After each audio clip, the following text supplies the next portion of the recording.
முறையில் ஒவ்வொரு எழுத்தும் அது ஃபதஹா கஸ்ரா லம்மா சுக்குனு ஷத்து, சுக்குனுக்கு முன்னால் ஃபதஹா கஸ்ரா லம்மா, ஷத்துக்கு முன்னால் ஃபதஹா கஸ்ரா லம்மா, இதெல்லாம் வந்தனா அது எப்படியெல்லாம் உச்சரிக்கணும் அப்படிங்கிறத அழகாக நம்ம இடத்துல படிச்சுட்டு போனாங்க.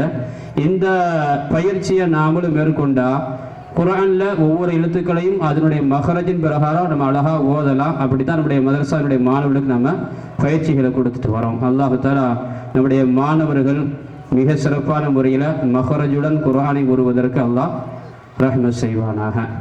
இந்த இரண்டாவது அமர்வும் அல்லாஹ்வுடைய மகத்தான கிருபையினால் இனிதே நடைபெற்று கொண்டிருக்கிறது.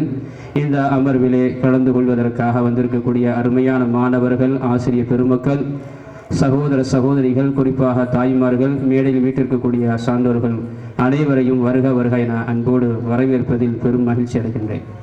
அடுத்ததாக குர்ஆன் ஓதுவதற்கு ஒவ்வொரு எழுத்துக்களுடைய மஹ்ரஜ் எப்படி நமக்கு ரொம்ப முக்கியமோ அதே போல குர்ஆன் ஓதுவதற்கு தஜ்வீதுடைய சட்டங்கள் மிக அவசியம்.